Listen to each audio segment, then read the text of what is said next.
casi sea símil en porcentaje, pero la severidad de la insuficiencia mitral es mayor en cuanto a evolución e incluso en cuanto a sintomatología. Tomen su cuaderno de apuntes y vamos a empezar, chicos. Si tienen alguna pregunta, háganla ahora porque luego voy a empezar a exponer y les voy a hacer algunas preguntitas lógicamente. Pero si tienen alguna pregunta de alguna otra situación extra, la pueden hacer ahora.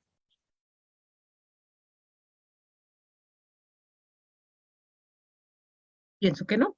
Bueno, tienen buen retorno. Entonces, cuando nosotros nos ponemos a recordar un poquito qué era la estenosis mitral, a ver, ¿quién me puede decir qué era la estenosis mitral y cómo era el soplo de la estenosis mitral? ¿Quién me puede decir?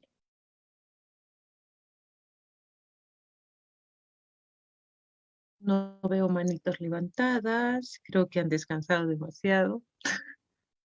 ¿Alguien me puede decir qué es la estenosis mitral y cuál es el soplo? A ver, Cordero. Yo recuerdo, doctora, que la estenosis mitral era el ensanchamiento mismo del lumen de la... ¿Qué es esto? Ay, se me fue, se me acaba de ir. Puta, no lo sabía. Ay, no me he olvidado, doctora, ahorita me he olvidado, perdón. A ver, Doctor, ya. es el taponamiento de las válvulas mitrales o estrechamiento de las válvulas mitrales causado por algunas bacterias. Sí, es Homero. Ya, a ver, miren, es un copa, a ver, vamos a darle la oportunidad, están diciendo las cosas, pero un poquito tergiversadas. A ver, copa.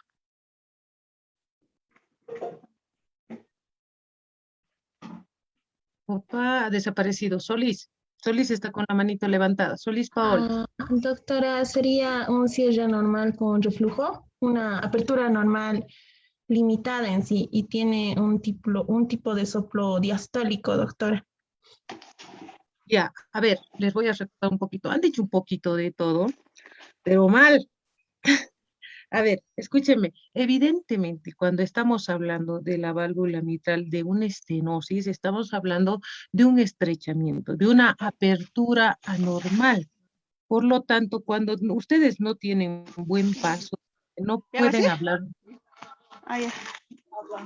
Guara, a ver, Guara Bellido, no sé, a ver, no se ve tu nombre completo. Tu micrófono. Bueno.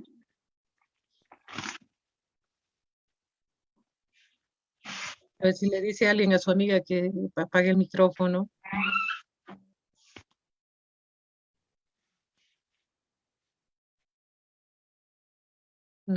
¿Qué se llama? Ya, a ver. Entonces, cuando nosotros estamos hablando de una estenosis, recuérdense bien, es una estrechez de la apertura a nivel de la válvula mitral, de estenosis mitral, entonces una dificultad en el paso de la sangre hacia el ventrículo izquierdo. Pero no pueden hablar de reflujo ustedes. No pueden hablar de reflujo, porque al hablar de reflujo estamos hablando de insuficiencia. Eso quiere decir que no cierra bien. Entonces hay un volumen regurgitante que hace reflujo para un área que no debería de ir si la válvula estaría bien cerrada. ¿Ya? Son cosas muy distintas. Si ustedes me dicen, es una estrechez que tiene un reflujo, ya está mal, porque o es estrechez con dificultad del paso de la sangre, o es una falta de coaptación normal con reflujo. Una insuficiencia es una falta de coaptación normal de la válvula que nos produce un reflujo retrógrado hacia la aurícula izquierda. ¿Ya? Evidentemente, el soplo es diastólico porque te está evitando que pase la precarga hacia el ventrículo izquierdo. Entonces, a ver, pensándolo así, si en la estenosis hay un soplo diastólico, en la insuficiencia mitral el soplo será diastólico o sistólico, exactamente. Ahora bien, muy bien. Entonces, habiendo recordado eso un poquito, vamos a definir qué es la insuficiencia mitral. La insuficiencia mitral se define como un reflujo sanguíneo en la sístole. Esto pasa a través de la válvula mitral hacia la aurícula izquierda. generalmente está causada por una inadecuada coaptación de las válvulas, que puede estar asociado a una dilatación del anillo valvular o a una deformidad de las válvulas o a una lesión del aparato subvalvular. ¿Sí? Lesión propia en las válvulas, lesión en el aparato subvalvular o que sea una dilatación importante del anillo mitral que lógicamente no va a permitir que se coapten bien esas válvulas. Ahora, vamos a analizar las causas. Pues en este caso, la causa fundamental de la insuficiencia mitral está dado por la degeneración mixedematosa, una degeneración propia de la válvula y que podemos tener en ancianitos y no significa que tenga una patología per se propia, como una fiebre reumática. Esto es en un 45%, la degeneración mixedematosa, y en un 40% tendríamos de causa reumática, por una fiebre reumática, ¿sí? Es el segundo lugar y están ahí, cabeza a cabeza. Entonces puede ser la fiebre reumática una de las principales causas para esta insuficiencia mitral.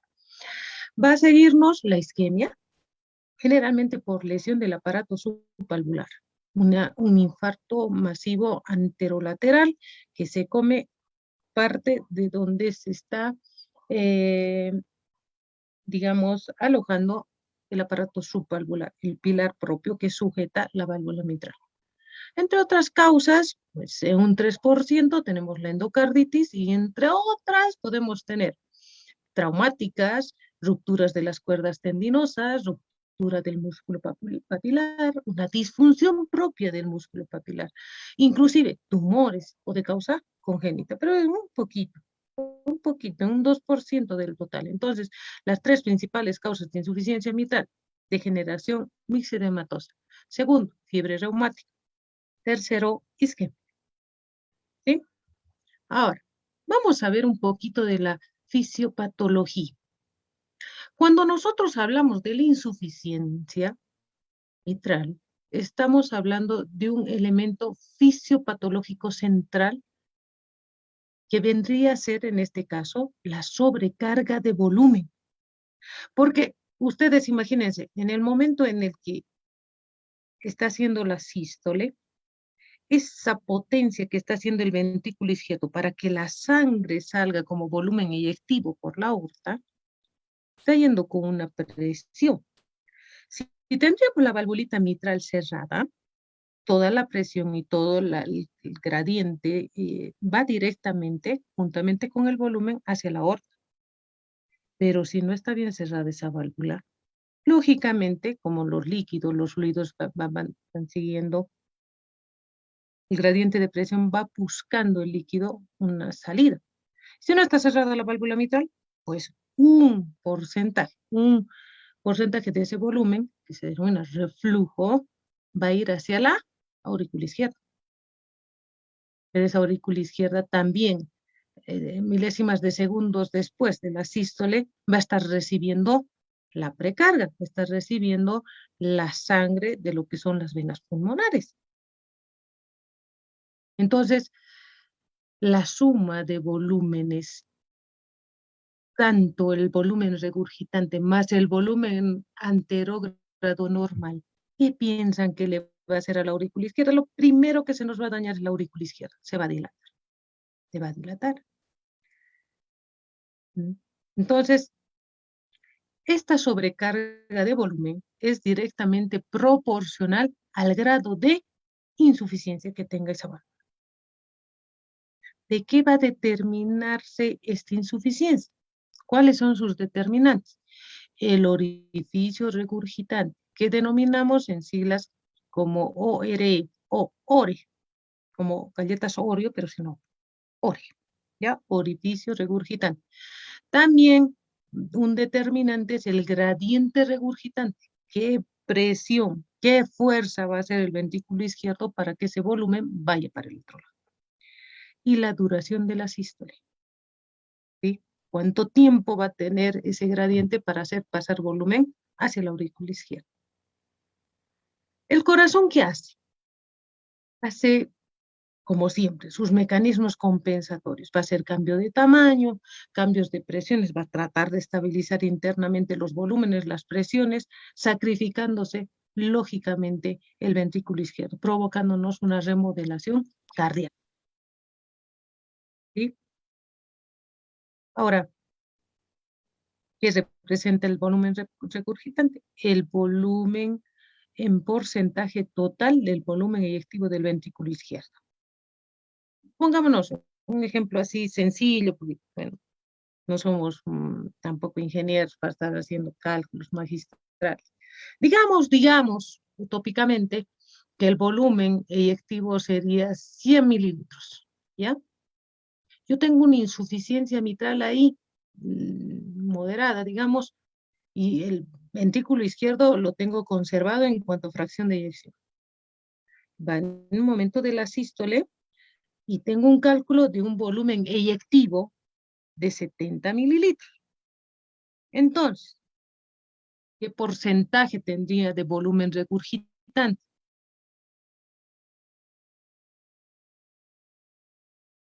¿Cuánto tendría? 30, doctor.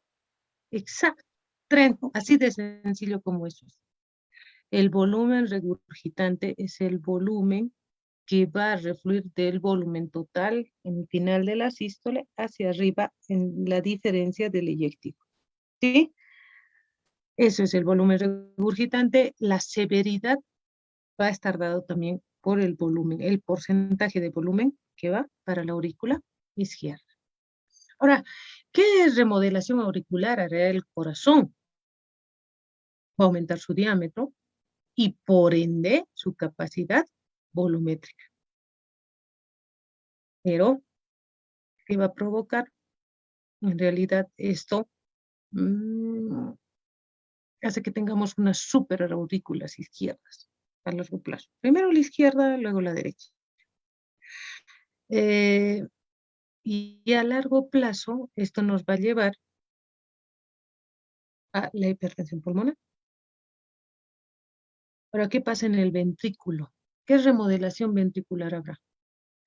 Pues inicialmente el ventrículo izquierdo se va a dilatar. Esto va a hacer que se estiren las sarcómeras, permitiendo un incremento de la precarga. ¿Sí? Y al principio hace que se produzca una hipertrofia excéntrica, porque está yendo para afuera la dilatación. No es una hipertrofia concéntrica como en los hipertensos, porque no está peleando contra gradiente de presión, contra postcarga, está peleando contra un volumen, es sobrecarga de volumen en el ventrículo izquierdo. Y podemos tener en el tiempo insuficiencias mitrales leves, bien toleradas, con una insuficiencia mitral crónica compensada, podríamos decirlo, que no hay que tomar mucha conducta, es más control, expectación y algunas medidas que les voy a explicar más adelante. ¿Sí? Pero a largo plazo, ¿qué pasa? Como hay un incremento progresivo del volumen telediastólico y al final telesistólico, porque todos los volúmenes terminan aumentándose, esto va a provocar un estrés parietal crónico y va a provocar mayor consumo de oxígeno en el miocardio. Entonces, esa dilatación va a provocar ya una alteración de la fracción de eyección. Va a empezar a fallar la fracción de eyección. Y a largo plazo, ese gradiente de presión no se va a quedar en la aurícula. Va a subir. Vamos para arriba. Va a ir hacia las venas pulmonares, va a ir a los capilares pulmonares, nos va a provocar hipertensión pulmonar. Esa hipertensión pulmonar se va a reflejar en el ventrículo derecho, que no es de presión, entonces el ventrículo derecho se va a dilatar y esto luego le va a aumentar sobrecarga así de volumen o de presión inclusive por la hipertensión pulmonar hacia la aurícula derecha y al final todo el corazón dilatado. Desastre. Va a depender mucho la evolución del grado de la insuficiencia mitral y el tiempo de evolución y la causa de la insuficiencia mitral. ¿Sí? Vamos a ver el cuadro clínico. Depende de dos factores, de la etiología y de la severidad de la insuficiencia mitral. Si vemos una insuficiencia mitral de grado leve e incluso moderado ahí cerquita, muchas veces no causa síntomas, pasa inadvertido durante toda su vida del paciente. Es un hallazgo clínico que le hace a algún médico que se le ocurre poner el estetoscopio en el corazón y dice, tiene soplo. Es una sobrecarga de volumen en la insuficiencia mitral leve, bien tolerada, la leve, por estos mecanismos compensatorios que tiene el corazón y casi no tienden a ser una cardiomegalia. Si es leve, si es leve. No requiere tratamiento específico, no expectante, y vamos a ir a tratar las otras causas, o tal vez le bajaremos un poquito la poscarga. Vemos. Ahora, sí, yo tengo un paciente con insuficiencia mitral, ya le hago los controles, todo eso, ¿verdad? Tengo que hacer antibiótico terapia profiláctica para endocarditis infecciosa bacteriana en caso de que sea sometido a una intervención eh, dental o algo que vayan a hacer algún procedimiento vía urinaria en los varones para las próstatas, sondas que les tengan que colocar o una endodoncia, esos conductos que les hacen el tratamiento de las muelas, esas cosas que suelen hacerse sin hacer profilaxis antibiótica y luego el paciente termina con una endocarditis infecciosa. Mucho cuidado. Entonces, ¿qué pasa cuando tengo una insuficiencia mitral grave? La cosa cambia, ¿no? Ahí ya el paciente es sintomático. Sí. Cuando ya la función ventricular izquierda está comprometida, pues tenemos todo lo que ya usted sabe de insuficiencia cardíaca. Dependiendo del grado en el que estemos, será más severo, más leve, ¿sí? Aunque no lo crean, hay una fasecita que tiene un periodo muy pequeño de tranquilidad clínica. ¿Por qué decimos eso?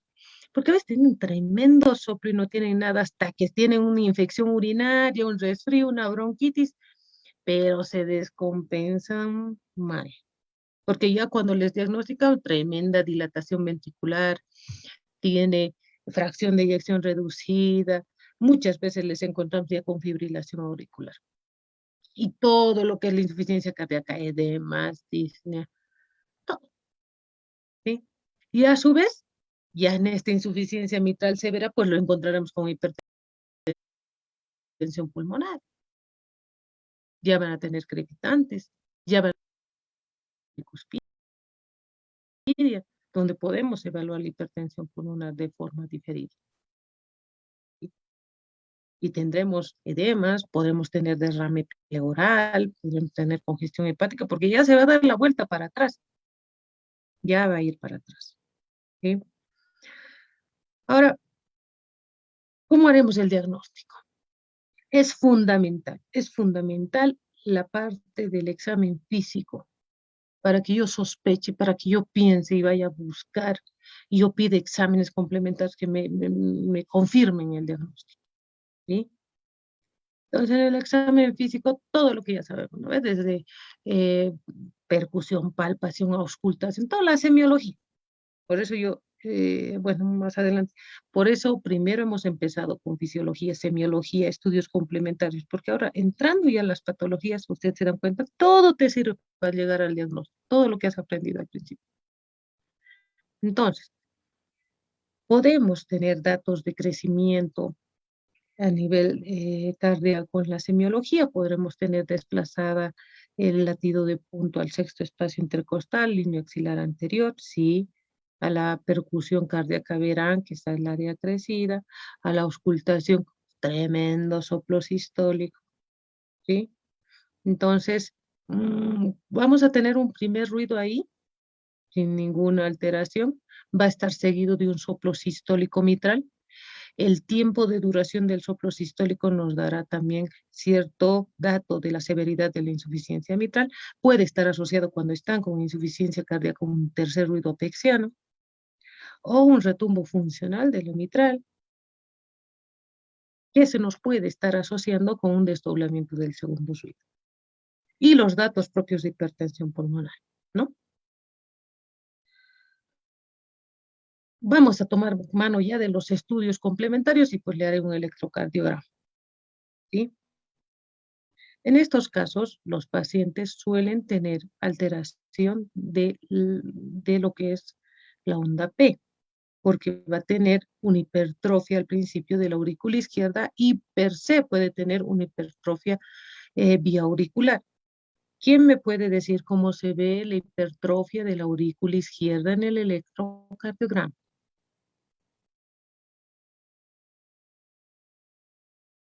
¿Quién sabe? ¿Quién se acuerda?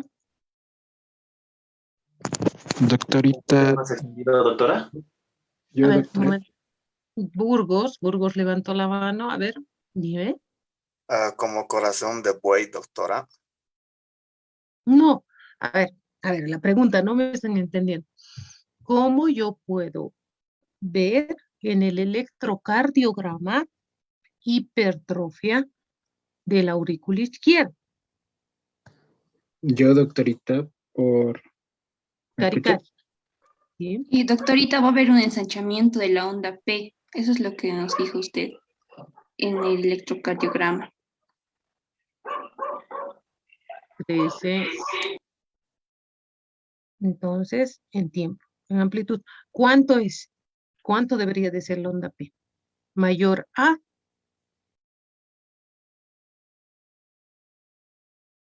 Estaríamos hablando de una onda P mayor a 0.12 segundos, que mejor la puedo ver en la derivación de 2, ¿sí? Va a incrementarse en amplitud. Y si se asocia a hipertrofia o crecimiento de la aurícula derecha, ustedes saben que la hipertrofia ventricular derecha se ve en altitud, crece en alto. La P pulmonar es más de 2 milímetros de alto. Entonces, cuando yo tengo una hipertrofia biauricular, probablemente yo tenga una P con una amplitud ensanchada, una P mellada, porque te va a hacer como la jorobita del camellito, ¿ya? Y probablemente también tenga un alto, un voltaje elevado. Ven como una M, como lo lomito siempre del camellito, igualito. Y ahí agárrate, Catalina, porque tú dices, ay caramba, ya aquí sí te está de que se fibrile. Porque la van a encontrar taquicárdico, van a hacer una taquicardia con QRS angor si no tenemos otra cosa más, porque son ancianos, a veces tienen bloqueo, todo, ¿sí? Entonces, es fundamental el electrocardiograma que nos puede orientar, inclusive antes del ecocardiograma, ¿sí? Ahora, podemos tener un componente negativo en B1, ¿sí? Y a su vez podemos encontrar hipertrofia ventricular izquierda. Todos los parámetros, ¿sabes? Y por haber que se imaginen, ¿no? Tenemos hartos criterios. No es necesario, a ver, les voy a aclarar. No es necesario que me digan, no tenía los 5 criterios de hipertrofia ventricular izquierda, por lo tanto, está descartada la hipertrofia. No, no.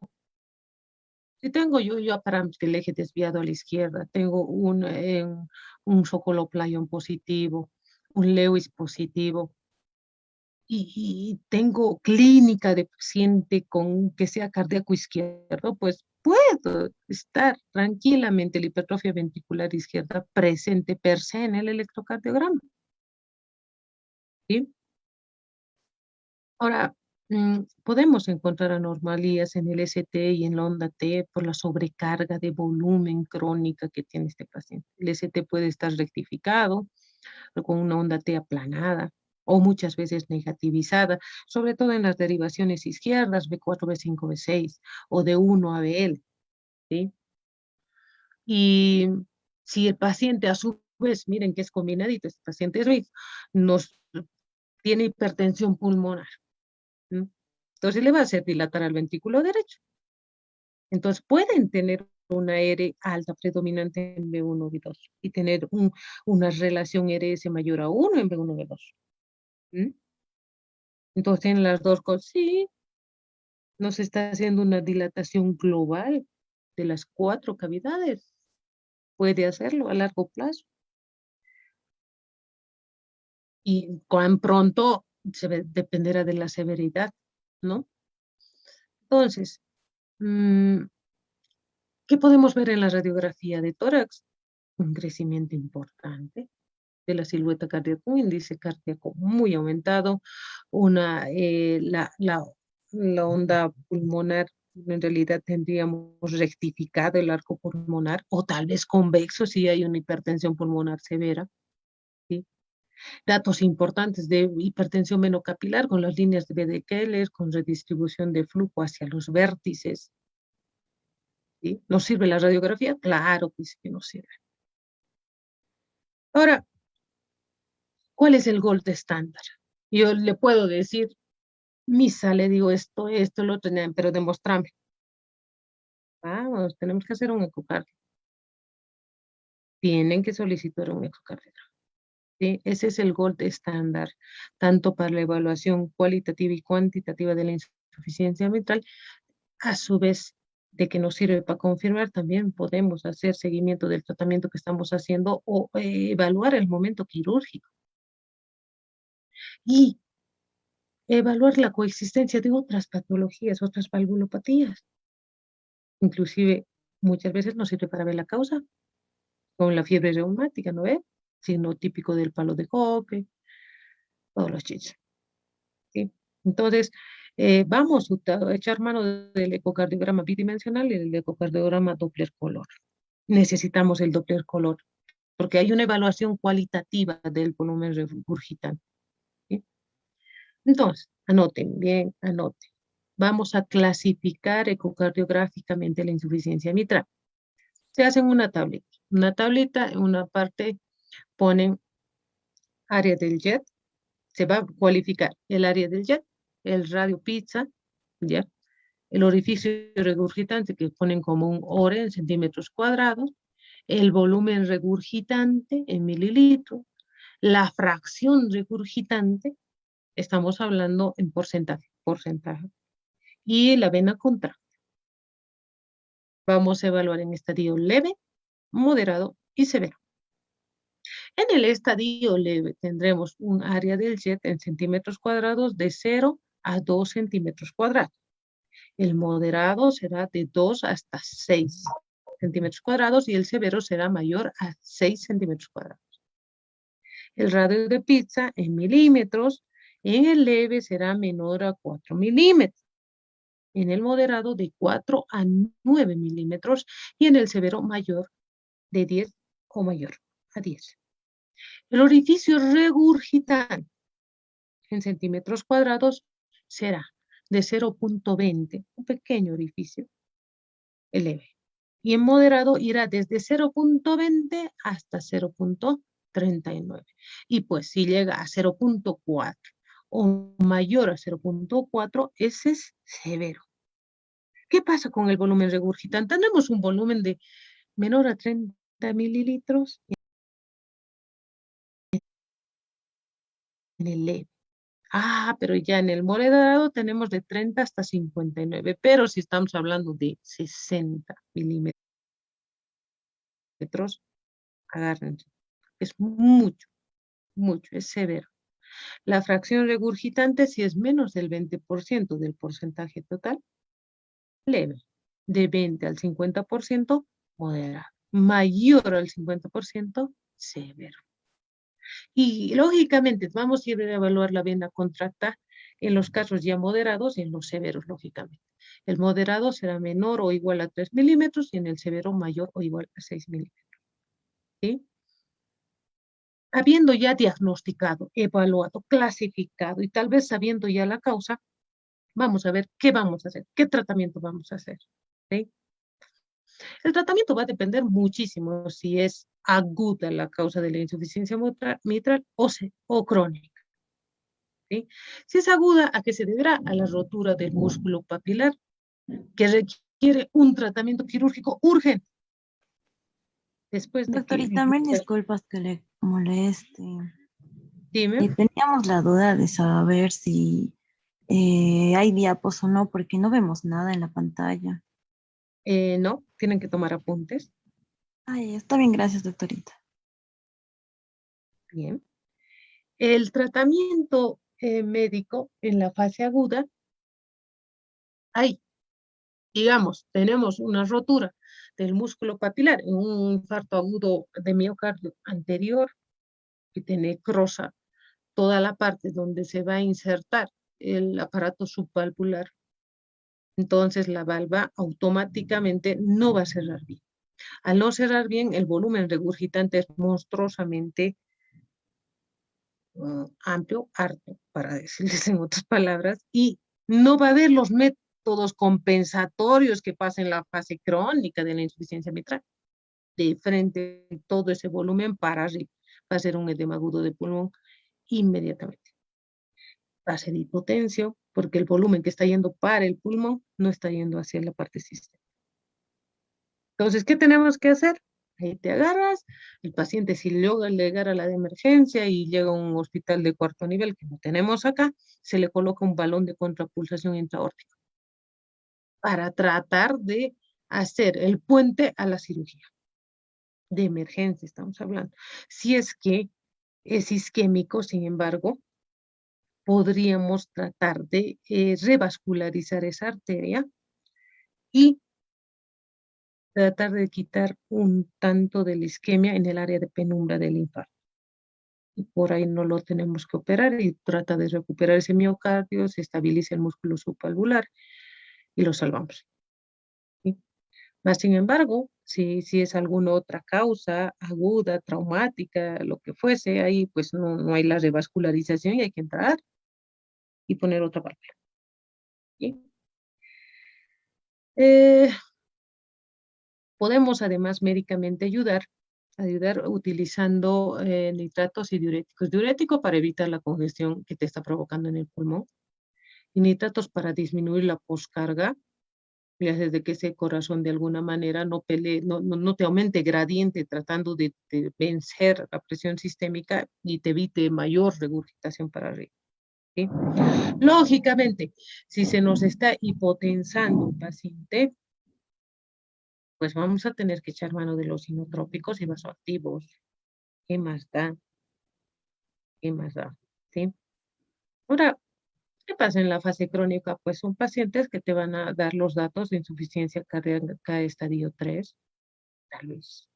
3, van a entrar en 3 porque el 4 ya es reversible, irreversible pese al tratamiento. Van a venir en estadio 3, una disnea tal vez en clase funcional 3, 4, en edema agudo de pulmón, pues se están choqueando ya, ¿sí?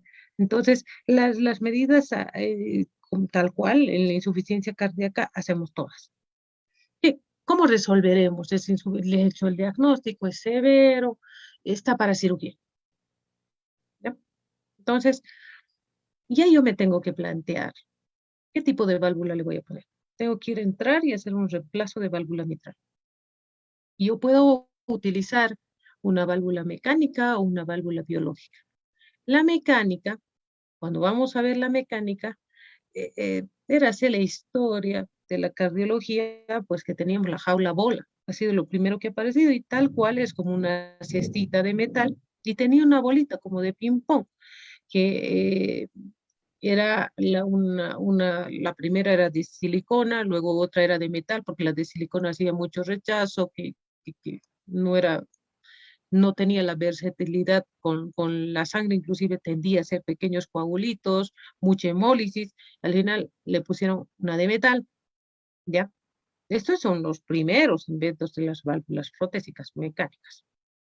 Lógicamente, estos pacientes debían estar anticoagulados, per se, de por vida. Pero ha ido evolucionando la medicina. Entonces hemos tenido la válvula monodisco. Pero, bueno, esta monodisco tenía mucho problema en la parte de la articulación propia con la valva, con el anillo valvular protésico, y al ser solo una válvula no tenía esa versatilidad fisiológica como la válvula mitral. Entonces se ha inventado la válvula mitral bidisco. Y esta sí se abría como dos puertitas de forma tierna y hermosa.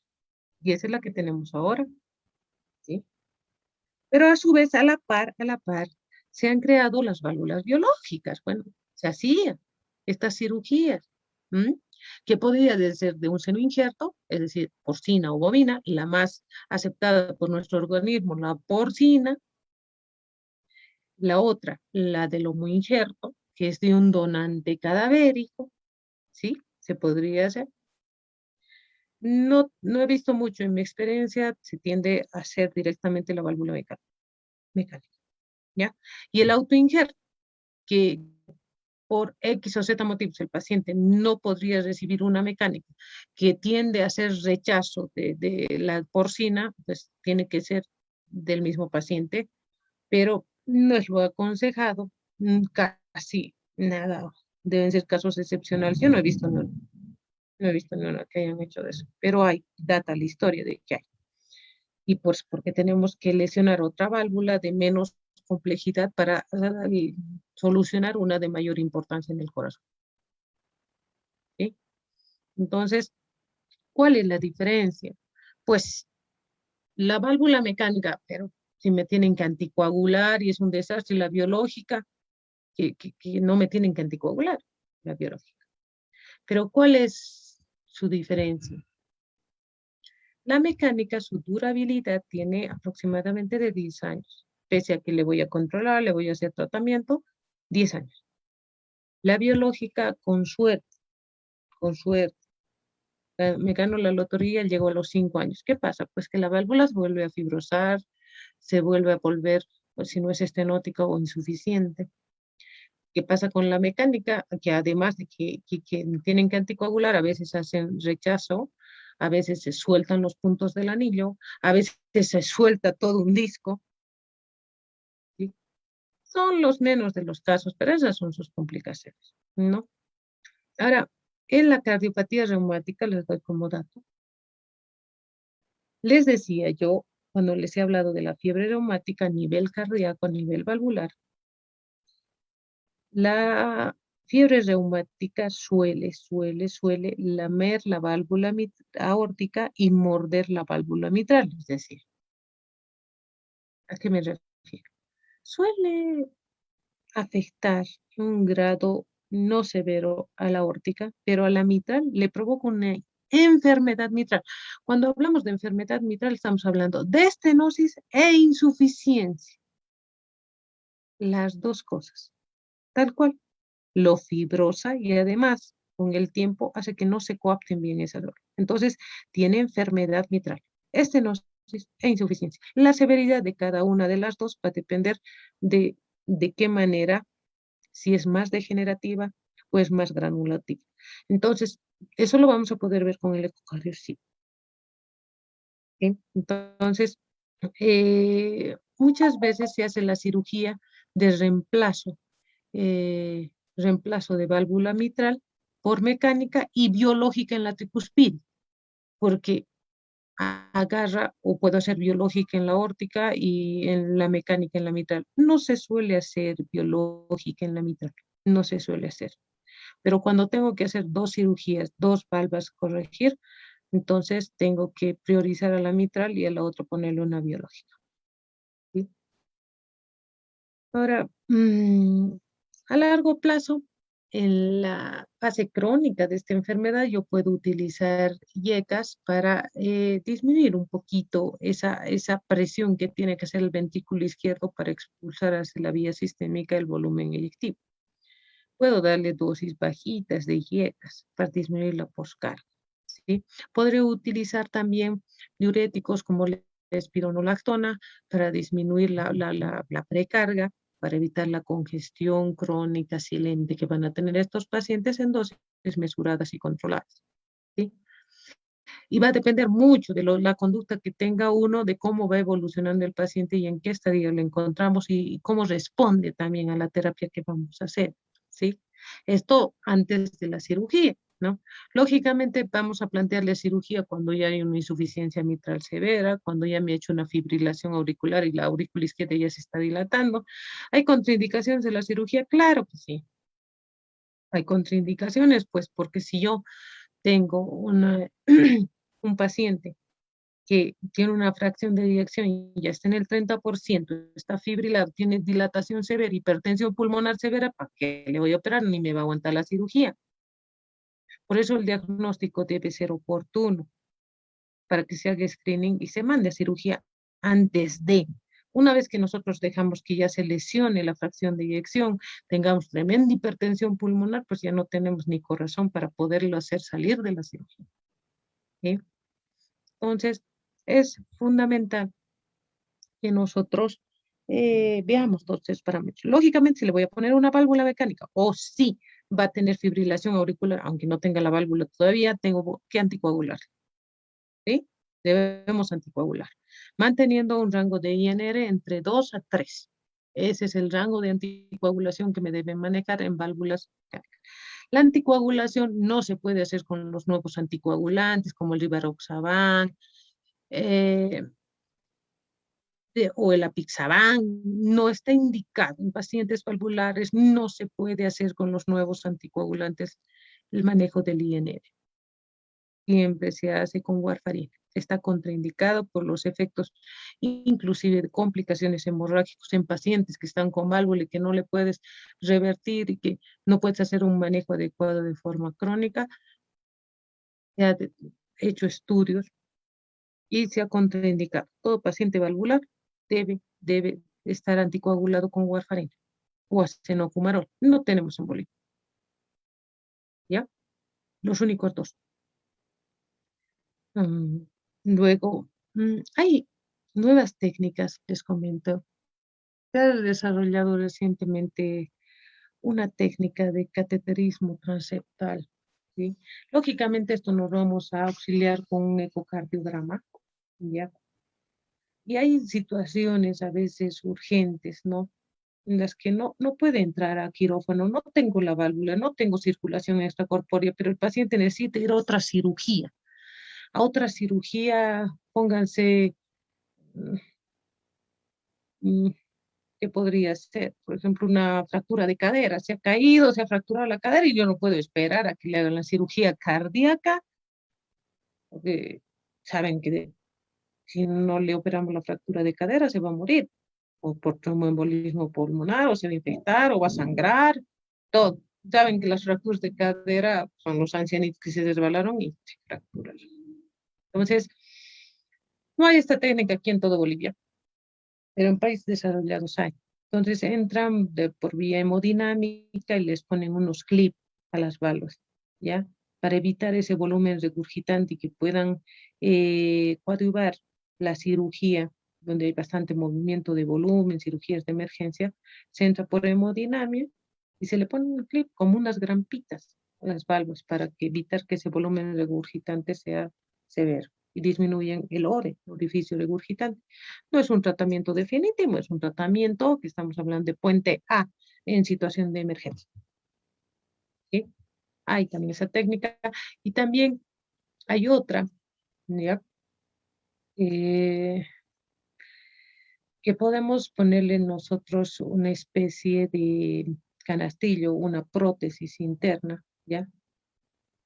Esto también entramos por hemodinamia, ¿sí? Y podemos colocar esto con ayuda de imagenología más, como en la cinecoronariografía, y colocarle una especie de amplatzer, pero no es amplatzer esto, tiene otra forma. Y podemos hacer también esa. El problema de esto es que a veces no logra tener un soporte, un sustento necesario para que se esté fijada esta prótesis y suele salir disparada, embolizada y nos provoca serias complicaciones. Pero si no puede ser sometido el paciente por discrasia sanguínea, por un montón de cosas que puede suceder y no se puede ser operado el paciente, entonces podríamos utilizar este método como para tratar de coadyuvar la mejor calidad de vida, mejorar la funcionalidad cardíaca. Y lo bueno es que su hospitalización es apenas 48 horas, requiere muchos requisitos para que nosotros podamos hacer esta maniobra, pero nos sirve, ¿no? Es otra técnica que podemos utilizar. ¿Sí? Lógicamente, a ver, tenemos que hacer profilaxis antibiótica en estos pacientes con soplo. Si es leve o moderado o severo, igual tenemos que hacer profilaxis antibiótica. Ya lo hemos repasado en la fiebre reumática, la penicilina genensatínica, a razón de 1.200.000 cada mes. Si es alérgico, podemos utilizar la mira, la claritromicina, ¿sí? Y así de bonito es este tema. Ahora, ¿puede haber, doctora, insuficiencia mitral funcional? Sí, puede haber funcional. Esto puede estar dado fundamentalmente, tenemos bastantes casos que son madres gestantes en su tercer trimestre, donde manejan volúmenes mayores, que quizá per se tenían una insuficiencia mitral ahí dormida, pero con el aumento de volumen que tienen en el embarazo en el último trimestre, se magnifica esta insuficiencia mitral e incluso se puede magnificar y presentar el soplo fisiológicamente por el aumento de volumen durante el embarazo, paciente anémica con aumento de volumen e hiperdinámica. Entonces, se les hace el ecocardiograma, el corazón estructuralmente sano. Lo primero que vamos a buscar, ahí el soplo, perfecto, ahí el soplo. Vamos, le hacemos el eco, fracción de eyección bien, válvulas de características normales, una insuficiencia mitral ahí leve, chiquitita, en paciente que está gestando. Entonces, ¿qué se hace? Lo más probable es que sea fisiológico si es leve, ¿no? Y posterior al parto, al mes se le hace otro ecocardiograma cuando ya se estabilizan presiones, volúmenes, y se ve. Y realmente tenía una insuficiencia mitral propiamente patológica, no funcional, ¿sí? No hay, a ver, no hay insuficiencia mitral funcional en niños, ¿ya? No hay. Es muy probable que hayan nacido con un prolapso de la válvula mitral, y eso es congénito. Y eso hay que estudiar, hay que controlar, hay que tratar, dependiendo de cómo va a evolucionar, ¿sí? Bueno, eso es en cuanto les puedo decir de la insuficiencia mitral, que es muy bonito. Si se han dado cuenta, la estenosis mitral es mala, daña el corazón, pero la insuficiencia mitral va a entrar a destruir el corazón. Todo. Va a dar la vuelta, te daña ventrículo izquierdo, aurícula izquierda, ventrículo derecho, e incluso va a llegarte a dañar la parte pulmonar por la hipertensión pulmonar. Su agresividad es mayor, su complejidad es mayor, pero eso no quiere decir que una estenosis mitral la vamos a dejar así, no pasa nada, no, no, esa también te daña horrible. Pero la insuficiencia mitral sí. En la estenosis mitral cuida el ventrículo izquierdo, pero daña severamente al lado derecho. En la insuficiencia mitral te daña el ventrículo izquierdo y también el derecho. O sea, es así. Tenemos que ser bien cautos para decir cirugía, vamos. Tenemos bastante complejidad en cuanto a las cirugías aquí en Bolivia, cirugías caras. No tenemos circulación intracorpórea, no hay muchos cirujanos cardiovasculares, no hay plata para las prótesis. Generalmente la gente pobre termina llegando a la fase final de la evolución de su enfermedad. No llega a operarse, a veces no hay inclusive los medicamentos para el soporte en la circulación extracorpórea. Es complicado, la verdad, pero es duro, pero sí. Entonces, esa es la insuficiencia mitral. Espero que les haya gustado el tema, es muy bonito. Y bueno, yo para la siguiente clase vamos a estar hablando de lo que es la válvula aórtica. Vamos a ver tanto estenosis como insuficiencia mitral, ¿sí? Y van a ver que también tiene su signos, sintomatología propia y su evolución. Pero si las van analizando así, estenosis, insuficiencia, no es lo mismo. Es que se ven las diferencias, ¿sí? Con respecto, ¿tienen alguna pregunta?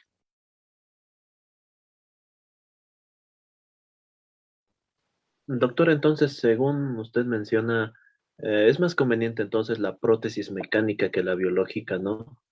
Sí, Y ya que ambas terminan bueno, terminan en desastre, ¿no sería mejor directamente un trasplante de corazón completo? son palabras mayores. El trasplante de corazón.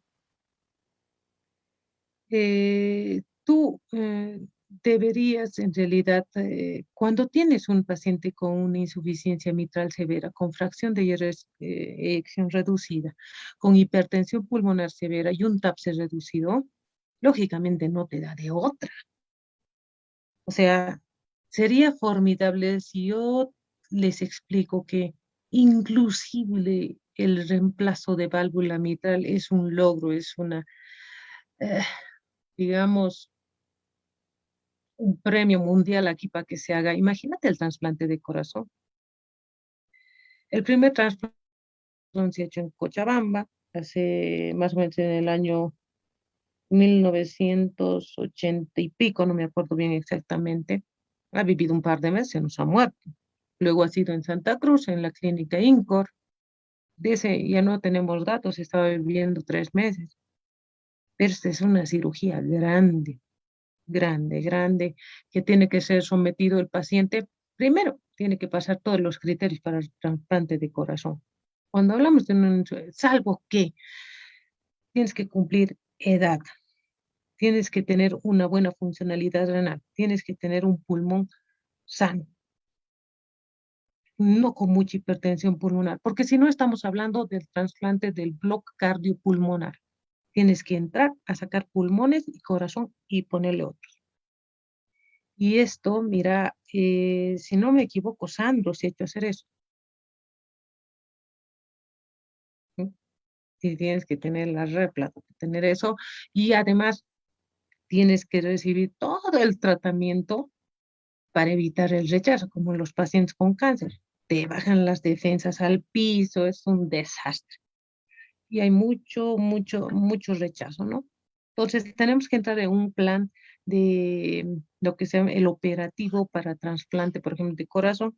Allá les comento como experiencia, es, es lindo, es lindo, yo la verdad, pero es bien, tienes que sacarte la lotería para que sea compatible, porque te hacen, entras a la lista de trasplante, que te hacen cuando hay ahí una muerte cerebral y tienes que, inclusive corporalmente, tienes que ser compatible con el de la muerte cerebral.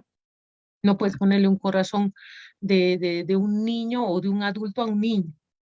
No podemos, ¿sí? Incluso el donante cadavérico, bueno, en este caso sería el de la muerte cerebral, es el mejor. Ese es el único que nos sirve en realidad. Porque el corazón cuando ya está muerto no es que puedo rescatar las córneas, que puedo rescatar un poquito de médula ósea, no, tiene que estar con muerte cerebral. Y tenemos 3 horas para lograr, imagínense, 3 horas es el operativo, para lograr sacar del paciente, que es el donante que está con muerte cerebral, con aceptación de la familia y todo, ¿no? Se le saca. Tienes que volar al helipuerto. Una experiencia. Ya allí en Buenos Aires, Argentina, en el hospital que he hecho la especialidad, es el Hospital Cosme Argerich, es de 4 nivel, se hace trasplantes hepáticos, renales, cardíacos, todo eso. Tienen un helipuerto, ¿ya? Está ahí, hay una lista. El Argerich es de referencia de cardiología, ¿ya? Entonces, cuando estás de turno y se activa la alarma de trasplante, y dicen, hemos encontrado el don. Ese ratito hacen alelos, tienen ahí un banco y una lista de los donantes y ese ratito hacen, porque una vez que la paciente acepta, es decir, la familia en este caso acepta que sea donador, pero le sacan de todo, le sacan la córnea, le sacan los riñones. A veces son pacientes de un accidente de tránsito que en su DNI él ha puesto que él era donante de órganos en caso de que se muera. Eso tienen en su DNI.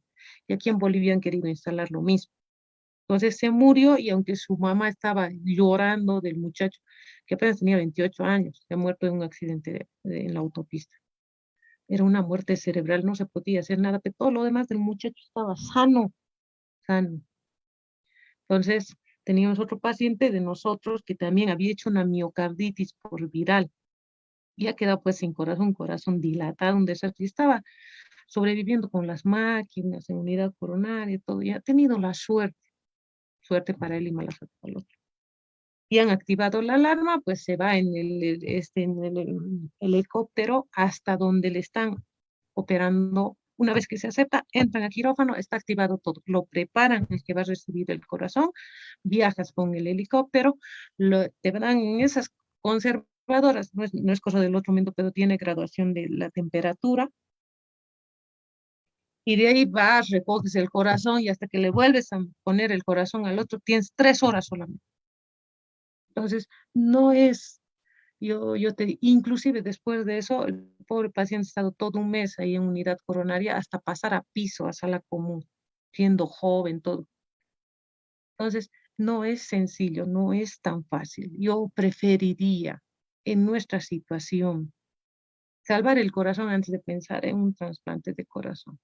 Yo, ¿qué es la clave ahorita? Ustedes que se están formando, que están saliendo, diagnosticaremos temprano.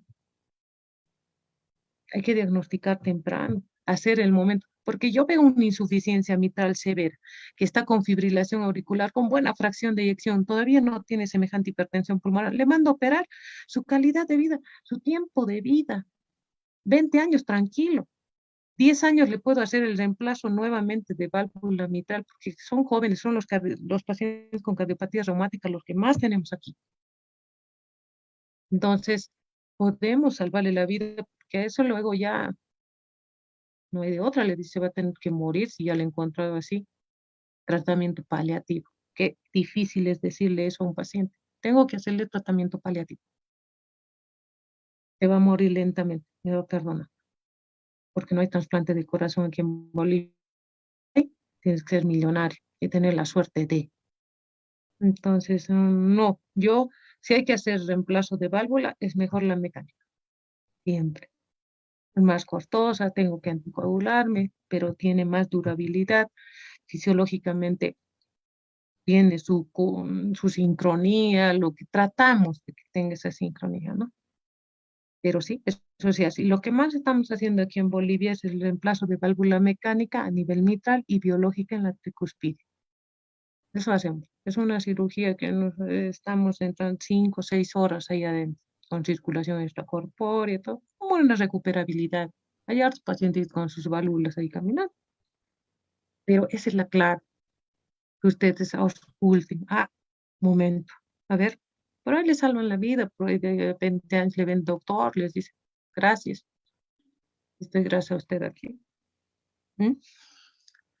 Bien. Y doctorita, ¿existe el mismo desenlace en una estenosis aórtica? Mm, No, no. Ah, ya, La más bien. estenosis, no, porque si no estamos en...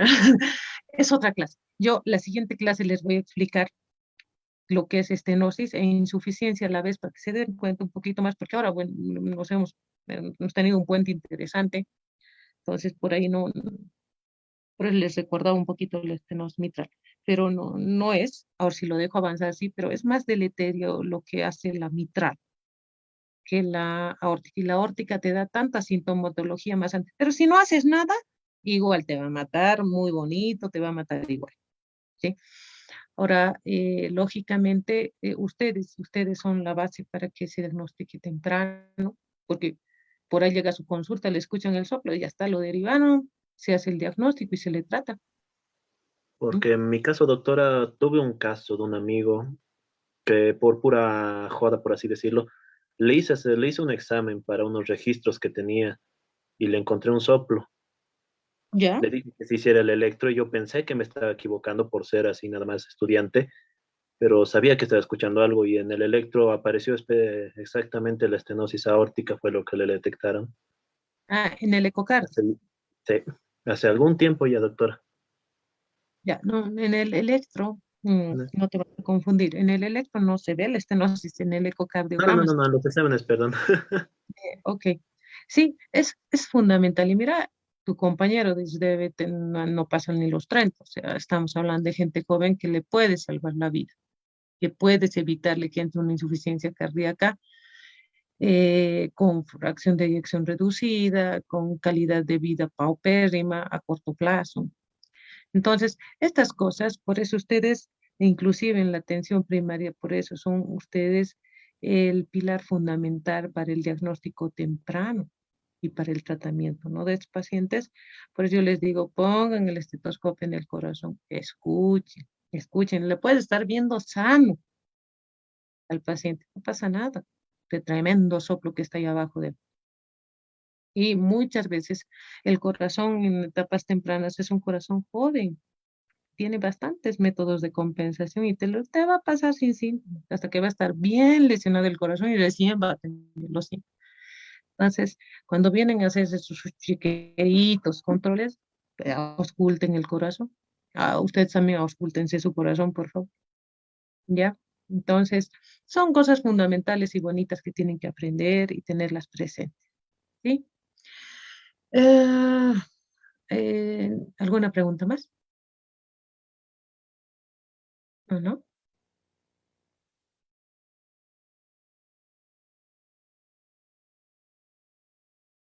Ahí está. Muy bien. Tienes que hacer el diagnóstico diferencial con lo que es la... A ver, ¿con quién crees? A esa válvula que está ahí al ladito. Con problemas de la válvula aórtica. ¿Sí? Entonces, tú cuando tienes un soplo sistólico, puedes hacer un diagnóstico diferencial con una estenosis aórtica, porque el soplo también es sistólico. ¿Sí?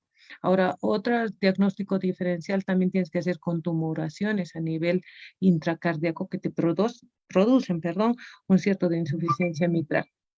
O el soplo fisiológico, ¿sí? O prolapso de válvula mitral que es congénito.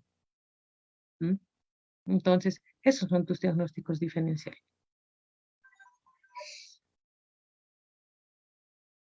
Deme un segundito.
Bien.